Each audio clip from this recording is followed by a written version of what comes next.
Hello, welcome to this session of Talking Tech, Women and Girls in ICT. My name is Victoria Baust and I'm representing the University of Applied Science in Düsseldorf.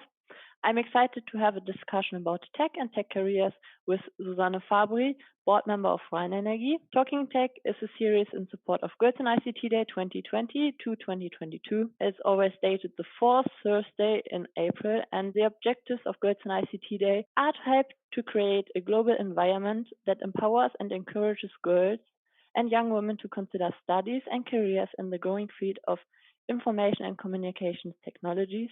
The Talking Tech series is brought to you by the ITU, UNIC, and the Office of the UN Secretary General and Void on Youth, and is in support of Equals, the global partnership for gender equality in the digital age. To start off this session, I'm going to introduce you to my interview partner, Susanne Fabry. Susanne is actually a lawyer and has worked for different energy companies. She just started her new position as board member of RheinEnergie at the beginning of this month. So first of all, congrats to your new job. Have you settled in already? Thank you very much, Vicky. Yes, I try to. So, the first days, it's always exciting and the first bumps are coming up. I get that. Makes sense. So this session will actually be a little bit different to the others because we both don't have this standard tech background. So we may be focusing a little bit on the connection of the business side and tech careers, which if there's a connection. So for anyone who hasn't had an education in tech, this would be very interesting, I hope. Basically, we are going to have 4 major questions, and then we're going to be discussing in between a little bit about ourselves. So my first question for you is, as I already mentioned, you don't have the common tech path behind you. You started off as a lawyer, and can you tell me a little bit more about your tech path?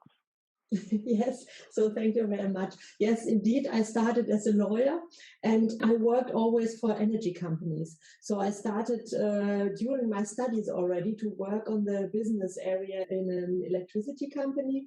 And then it was also the possibility to go there to work after my lawyer exams. And I was there in a very exciting time when in Germany just started the complete liberalization of energy markets. And so I worked a little bit first in telephone technology because we just founded a new company for telephone, what was also liberalized at that time. And then I had liberalization of energy market. We were a small company, but we had, let's say, a lot of money and a lot of electricity. And so we tried as one of the first ones to sell out our electricity all over Germany. And it was very exciting times there. And due to the fact we were a small company, we had at least 2 lawyers. My former boss, he was for the very exciting things in law, and I did all the dirty energy law. It was so, for me, I really started from scratch because I had to develop very much things during the time. And it was very started 2 years later. There started very heavy competition in Germany. And due to the fact we were one of the first, we had a lot of partners all over Germany. And I had to fix all the contracts. And my understanding as a lawyer was always, I want to understand the business behind my contract. So I had a lot of engineers around me. I asked a lot of questions, and you can be sure that engineers, if you ask questions and you are willing to listen to them, they are really, really let's say, yes, it's fantastic to listen to them, and they really like to explain things to you. So you can learn a lot also without studies from the people. And this was where I got excited about the energy business more and more, and thought, okay, you have to develop yourself further and to see what are you doing then. Okay, so you said that working with the engineers was actually what gave you all the knowledge you have now, and it was a good experience for you. So you don't feel like that you were on a different level with them being engineers and you being a woman lawyer. There was no difficulties in communication worked out very well, and they were also willing to help you a lot? I think it was a part of you have to develop your methods in order to communicate with them. Because first they saw a very young girl, at least for them, very young girl. On the other hand, I had the competency of law, and this was also something for them what they did not understand. So this was really something where we developed a new communication among us. And this was really because they were also very interested in all these legal things, and they had a little bit fear about this law. And so I had, let's say, an interesting position in between. So they respected you a lot, even though you were like a girl and not from their part. Definitely. That's great to hear. Yeah. It's also a thing of personal contact. So if they feel you are willingly to listen and you take them very serious and their answers and their thoughts and try to bring it together also in your contracts, then they really appreciate that. Okay, so that's, I think, really good to know for any girls out there, because even though you don't know anything about it, if you like seem to be interested in it, you can go with it. Yeah. That's really nice to know. So in general, like from your background of a lawyer, do you think you have any advantages towards if you like just had the basic tech education? I think it's a different thing. So as a lawyer, you are trained to sort very complicated issues. This is one of the most difficult things, because you have always a really mess, and then you have to find let's say, the case out of it. This is how I see a lot of things in law. And this is a little bit comparable also to tech, because they are really structured. And this is something we learn also in our law studies, to be very structured in how we work with things. And I think this is comparable partly. And also, so sometimes I thought about having an education also in tech, but at least I think this bringing together and this curiosity towards tech is also very important. I think it is also very good if you have a tech experience background, but for, I would say, management positions, it's not necessarily that you are an engineer.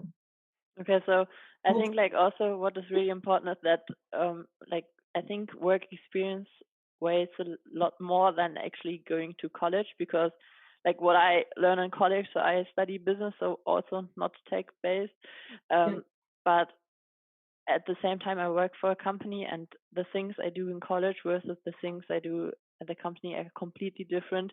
And yes, of course you need like some education, but I think always it's better to learn it by working, so by doing, like learning by doing. And so like what do you think, like, so you said it's for management position it's more important to have like the background of a lawyer rather than a tech background. Why do you think like that? I wouldn't say it's better. I think it depends on the person.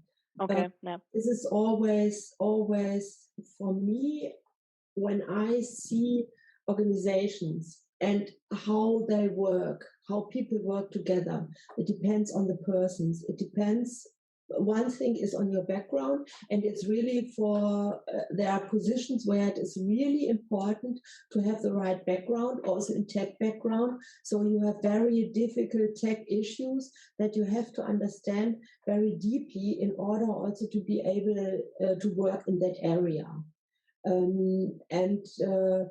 That's always the question, where do you come from, and whether you really can do that. So, for example, if you go here for very deep tech work, let's say in some control centers or whatever, it is very important to have also the background. Or if you are doing the plan for 110 kV grid, you can't do it without the really tech background and the studies that have to be behind.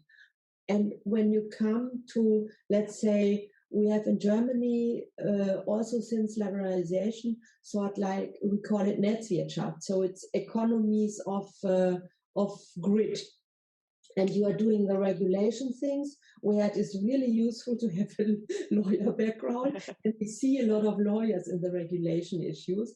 And you do also this grid economies where we have also a lot of economists that work in that area because you have to calculate. So Excel is your best friend, let's say, and other systems as well, because you have to do the invoicing and you have to work with all the, we call it Marktkommunikation, so the exchange among all the players at the market. For example, RheinEnergie, we have the grid and we have about 400 sales companies who sell their electricity and gas via our grid.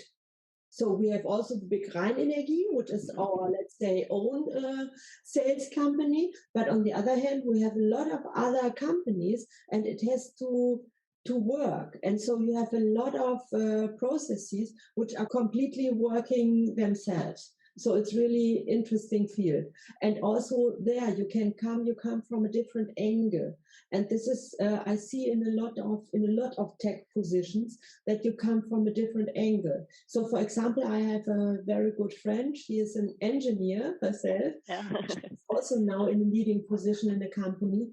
And she says, it's nice to have to be an engineer, but I could do my job also with a business background.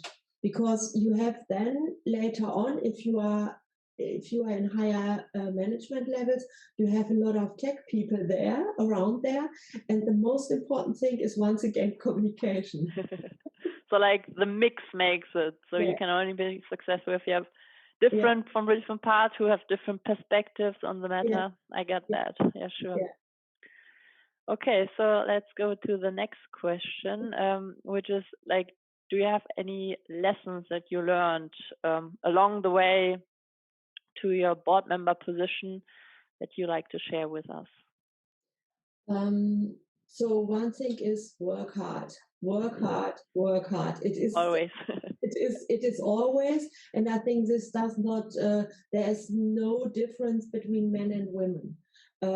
Because it's also, I see a lot of very good men, and let's say really, I can't say all, but I would say nearly almost all men, also I know in higher positions, they work also a lot.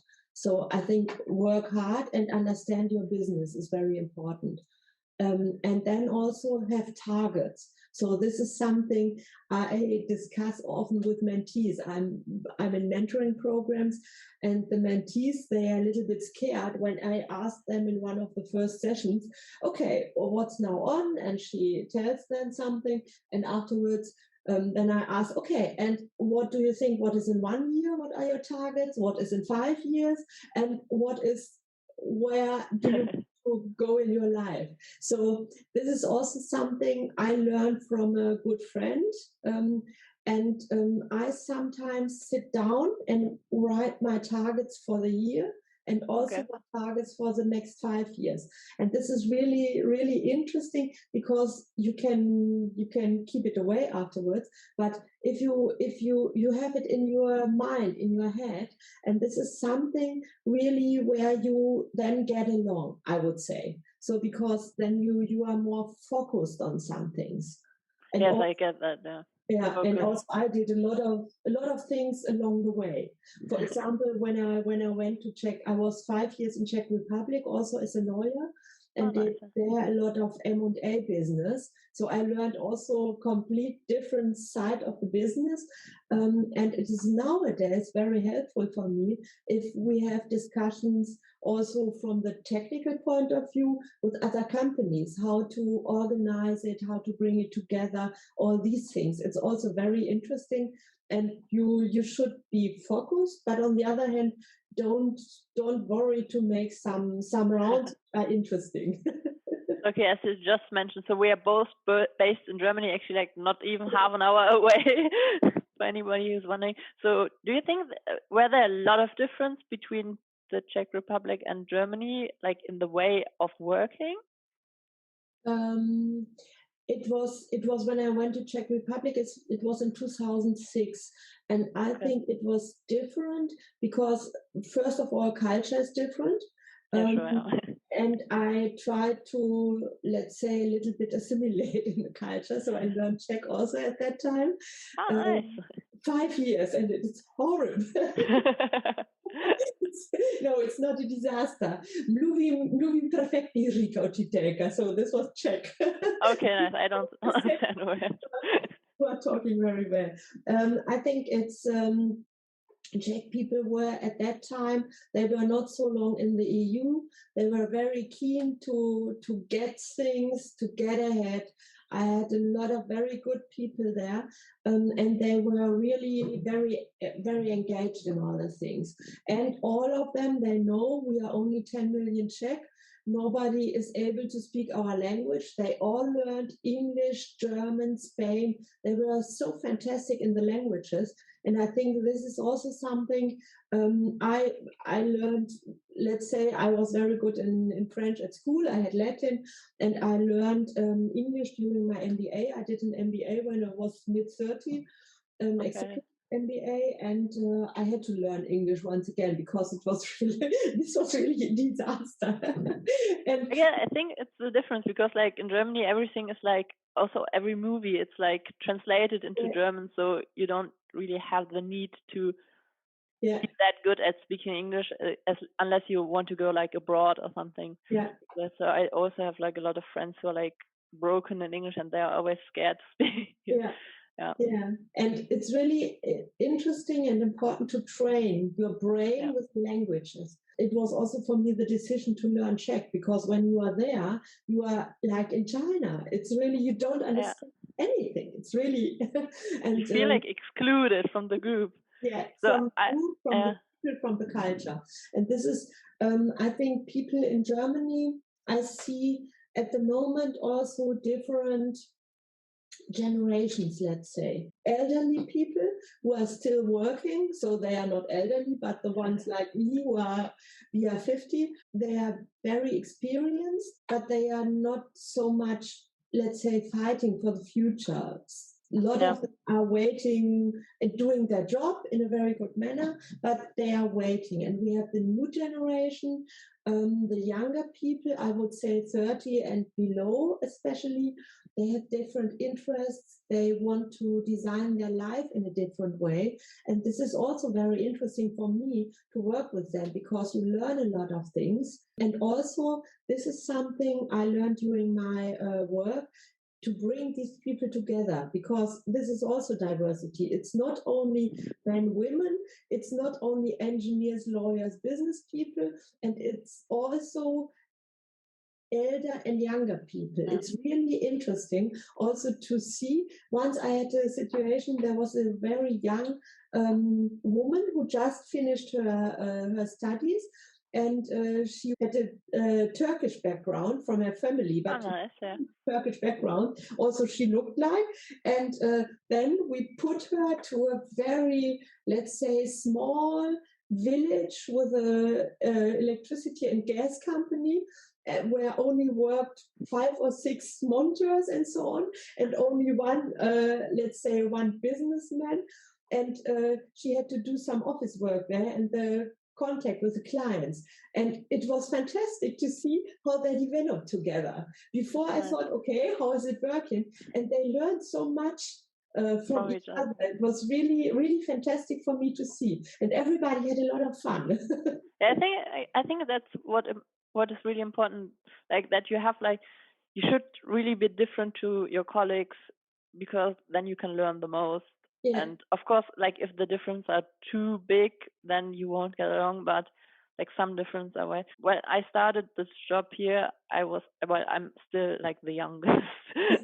That's like common sense, but like I'm like mostly like 20 years younger than my colleagues, but I think I already felt like really secure here, even though what I was like initially afraid of is that like of course like my position is really low and that there would be like a form of respect that was missing, but there I feel respected and I think like I can really express myself, even though like I'm a lot younger than most of the people here.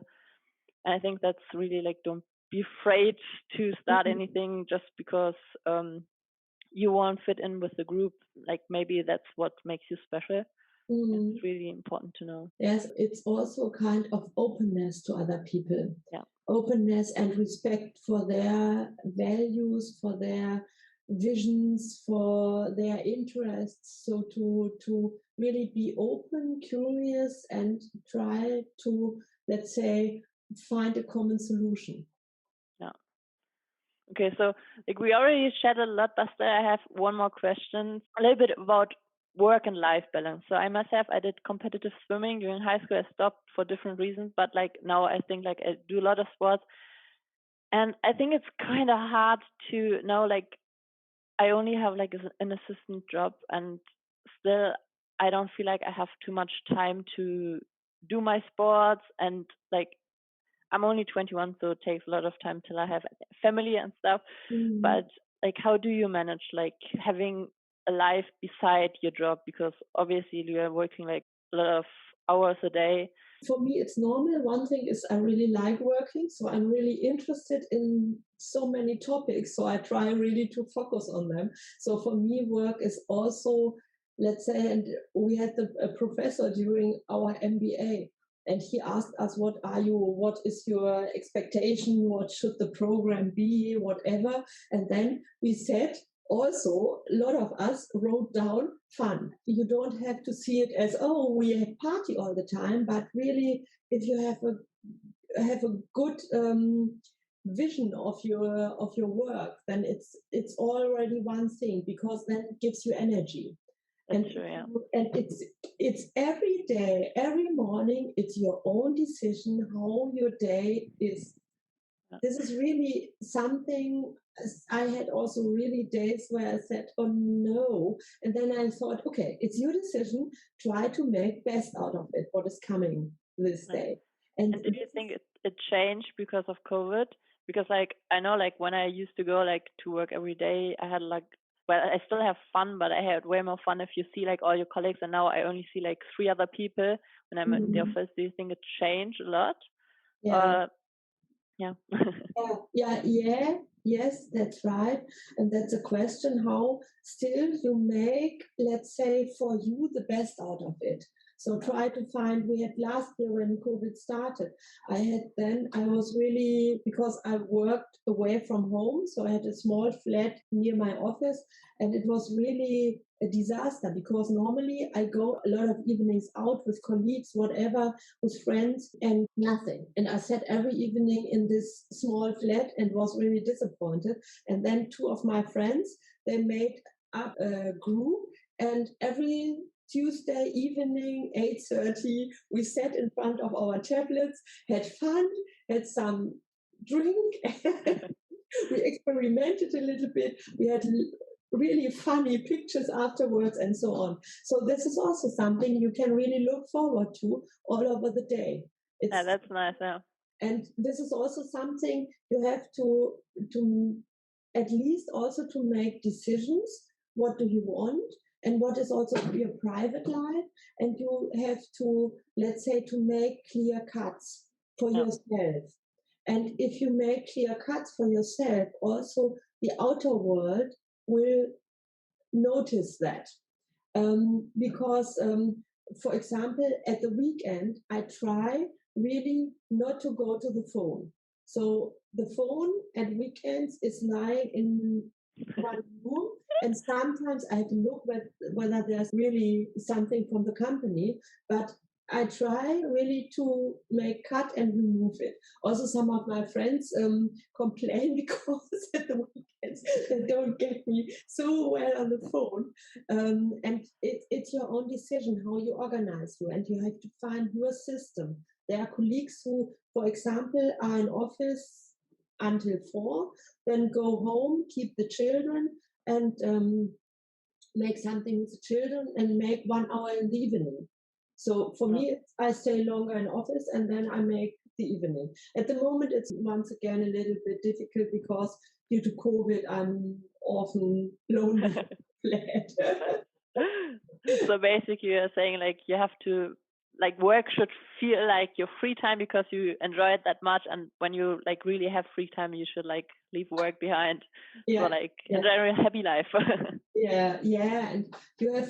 So I work a lot. Nevertheless, I really try to have these times also for my family, for my friends, and to meet them. And also, you have to make really, let's say, dates or slots in your calendar.